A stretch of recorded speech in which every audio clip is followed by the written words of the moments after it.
His ex-wife returned wearing another man's ring. Chapter 1. The penthouse overlooking the city skyline was everything success promised: marble floors, floor-to-ceiling glass, and silence that felt heavier than any noise. For Caliph Voss, standing beside her husband Ronan Vale, it had once felt like the beginning of forever. Now, it felt like a gilded cage. Ronan was 29, already one of the most powerful CEOs in the country, sharp, driven, and always 3 steps ahead in business. But lately, that focus had turned into distance. Where once they had shared dreams over late-night coffee, now they barely shared a meal without his phone buzzing or his mind drifting to boardroom matters. That afternoon, Caliph had gone to his study looking for a document she had misplaced. Instead, she found his tablet left unlocked on the desk. The screen displayed a string of messages exchanged with Vivian Ashcroft, Ronan's closest business partner and someone who had always made Caliph uneasy. The Hale merger is moving forward. It will double our market share, but the board is concerned about distractions. Distractions, Vivian had replied. Surely you understand what is best for the company. A wife who does not understand the demands of this life becomes a liability. I know what needs to be done, Ronan had written back. Sometimes love must give way to what is necessary. Caliph's fingers trembled as she read every word. Sometimes love must give way to what is necessary. It was exactly what she had feared, that Ronan valued his empire more than he valued her. She closed the tablet gently, her chest tight with pain. The marriage she had fought so hard to build was crumbling right before her eyes. When Ronan returned home later that evening, he found her sitting by the window, her expression distant. "You're home early," he said, loosening his tie, his voice carrying the familiar weight of responsibility. "Yes," she replied softly. "I was looking for something. And I found something else instead." He frowned slightly, sensing her mood. "What are you talking about, Caliph? I've had a long day. Can we talk about this later?" "Later," she repeated, a bitter smile touching her lips. "It's always later, Ronan. Later when the deal is done. Later when the merger is signed. When do we ever get to be first?" He sighed, running a hand through his dark hair. "You know how important this is. The Hale merger will secure the company for generations. It's not about choosing anything, it's about building stability. Stability without love is just emptiness," she said quietly. "And according to your messages, I'm the distraction standing in your way." Ronan froze. He realized then what she must have seen. "Caliph, those messages were taken out of context. Vivian and I were discussing business strategy, nothing more. Nothing more." Her voice rose, pain breaking through her calm.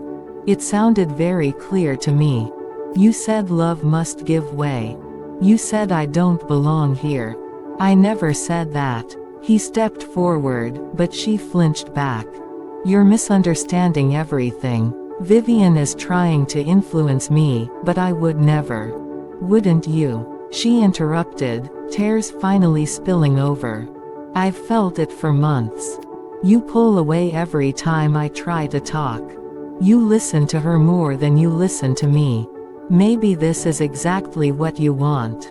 The conversation ended in cold silence. Ronan stormed to his study, frustrated that she couldn't see his perspective, while Caliph remained alone, her heart breaking. As the night wore on, she realized with terrible certainty that she could no longer stay in a marriage where she felt like an afterthought. Chapter 2. The tension between them thickened with every passing hour. What had started as a misunderstanding had grown into a chasm neither seemed willing or able to cross. For days, they moved around each other like strangers in a too large house, polite but distant, each nursing their own hurt. The inevitable confrontation happened 3 evenings later. They sat across from each other at the dining table, untouched food between them. The silence stretched until it became unbearable. "I think we need to be honest with each other," Kayla began, her voice steady despite the ache in her chest. "I don't know who you are anymore. The man I married valued people over profit. Now, it feels like nothing matters except expanding Vale Enterprises." Ronan set down his glass harder than necessary. "And I feel like you refuse to understand the weight I carry. This company was built by my family. Thousands of people depend on it. I can't just put everything aside whenever it's convenient." "I'm not asking you to put it aside," she shot back. "I'm asking you to make room for us. But you let Vivian fill every space I used to have. She whispers in your ear, questions my place, and you never stop her. Because she knows the industry better than anyone," he retorted, his patience fraying. "You've never been interested in the details of running a corporation. You prefer art and design and things that don't involve risk. She understands what it takes to survive in this world." The words hung heavy in the air, sharp and cutting. Caliph felt as though he had struck her physically. "So that's what it comes down to. I'm not practical enough. Not ambitious enough. Not enough for the man you've become." "I didn't say that. You didn't have to." She stood up abruptly, pushing her chair back. "You've made it perfectly clear. In your world, success is everything. And if I don't fit into that image, then I'm disposable." Ronan stood too, his face flushed with frustration. "You're being dramatic. We're going through a difficult time, but that doesn't mean everything is over. If you would just trust me." "Trust you?" She laughed bitterly, wiping at tears that threatened to fall.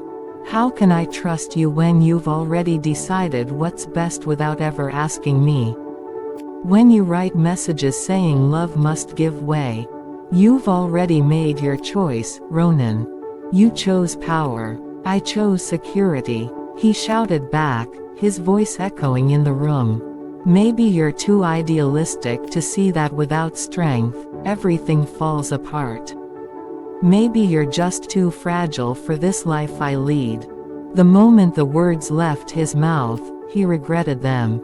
He saw the way she recoiled, as if struck. The fire in her eyes dimmed, replaced by a deep, cold sadness. "Fragile," she whispered. "I see." Before he could apologize, before he could take it back, she turned and walked away, leaving him alone with the weight of his own anger. He stood there, knowing he had gone too far, but pride kept him from following. He told himself she would calm down, that they would talk rationally later. But in Caliph's heart, the decision was already forming. If he truly saw her that way, then there was no place for her here. Chapter 3. In the days following the fight, Caliph withdrew into herself. She went through the motions of daily life, but her mind was already turning toward the future, or what would be left of it. She began noticing small changes in her body, fatigue that wouldn't lift, a strange sensitivity to smells, moments of dizziness that came without warning. At first, she thought it was just stress and heartache. But when she missed her monthly cycle by several weeks, a flicker of something else, part fear, part wonder, stirred within her. She visited a private clinic, telling no one, not even her best friend Celine yet.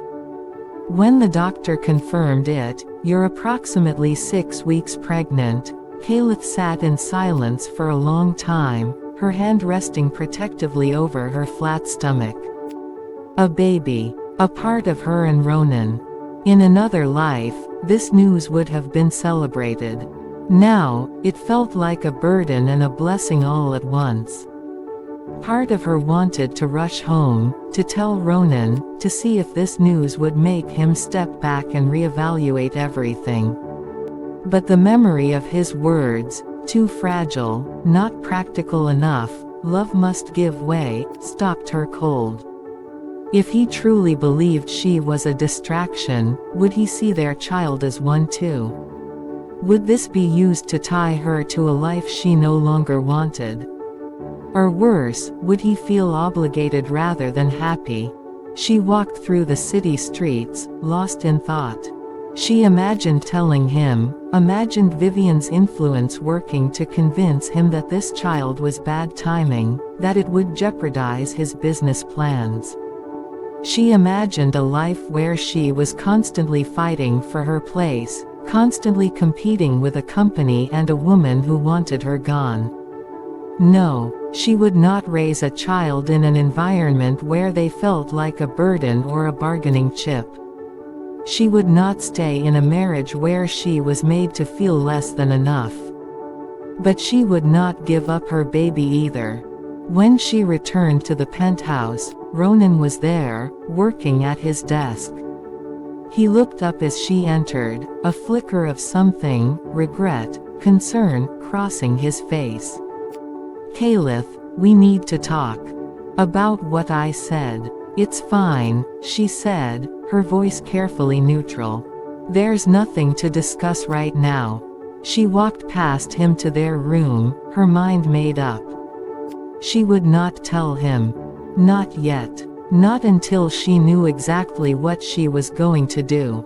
This child would be loved completely, unconditionally, and free from the games of power and influence that had poisoned her marriage.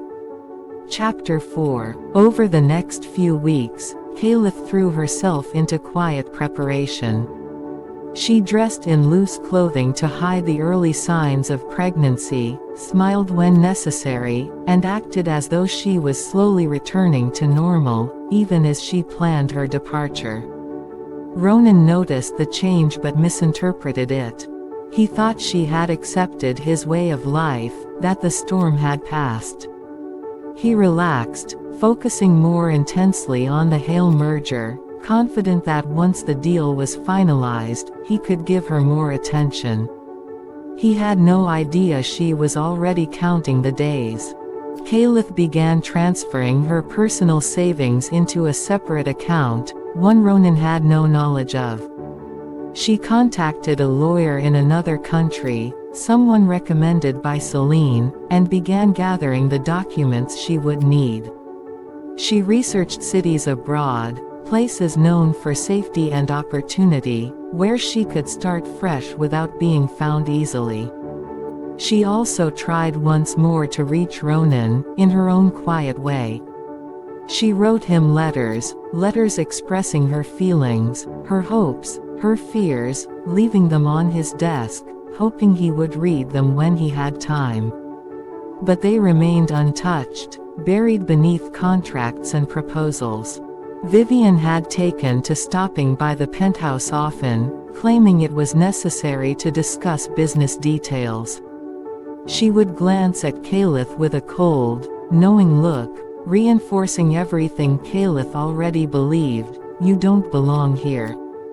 One afternoon, while waiting for Ronan to finish a call, Caliph watched Vivian lean over his desk, pointing at documents, speaking softly in his ear. He nodded seriously, taking her advice as gospel. In that moment, Caliph knew for certain that she could not stay.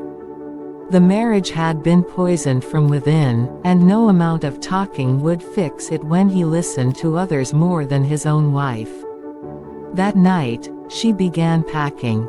Not the expensive jewelry or designer gowns he had given her, she left those behind, but her personal items, her sketchbooks, photographs of her childhood, and everything she would need to care for herself and her baby. She kept her movements quiet, careful not to draw attention. She wrote a final letter, explaining her decision, though she said nothing of the child. It felt wrong to use their baby as a reason to leave, or as leverage. If he truly cared, he would have fought for her without it. If he didn't, then it was better he never knew. Chapter 5. 2 weeks later, the envelope arrived. It was delivered by courier, marked private and confidential. Ronan opened it expecting a business document, only to find formal divorce papers inside, along with the letter Caliph had written. He read it quickly, his expression shifting from confusion to disbelief, then to anger. "I have realized we want different things from life. You have chosen power and ambition, and I cannot live in your shadow. I am setting myself free. Do not look for me." He stormed into their shared living quarters, finding Caliph packing the last of her bags. "What is the meaning of this?" he demanded, waving the papers. "You file for divorce without even speaking to me first." "I've spoken," she replied calmly, though her hands shook slightly. "Many times. You just never listened. Because you were being unreasonable." He snapped. "We have a marriage, Caliph. We have a life here. You can't just walk away because things got difficult." "Difficult?" She turned to face him fully, her eyes bright with unshed tears. "This isn't just difficult, Ronan. This is a life where I feel invisible. Where you believe I am a distraction and Vivian is the one who truly understands you. You already signed off on our relationship long before I signed these papers." "I never said that. You didn't have to." Her voice rose, raw with emotion. "Every choice you've made lately shows exactly where your priorities lie. You said love must give way to what is necessary. Fine. I won't be the thing you sacrifice. I'm choosing myself." Ronan stepped closer, frustration warring with a strange ache in his chest. "You're letting her win. Vivian wants this, she wants you gone so she can have more control. Don't you see that?" "I see that you let her get close enough to want anything at all," she countered. "And I see that you signed documents and listened to her advice faster than you ever listened to me. If you truly cared, you would have questioned what you were told instead of accepting it." They stood facing each other, years of love and misunderstanding hanging between them. Ronan felt helpless. In his mind, he was doing everything to provide a secure future. In hers, he was destroying the one thing that made success matter. Neither could see the other's truth. "If you leave," he said, his voice hardening with pride and hurt, "don't expect me to come chasing after you. If this is how little you believe in us, then maybe you're right, maybe we don't belong together." The words struck her harder than any argument could. She nodded slowly, a sad smile touching her lips. "That says everything, doesn't it? Goodbye, Ronan." She turned and walked out the door, leaving him holding the divorce papers. In his anger and pride, he signed them that same evening, believing he was doing what was necessary. He never imagined that the woman walking away carried his child beneath her coat, or that the decision to let her go would haunt him for the next 5 years.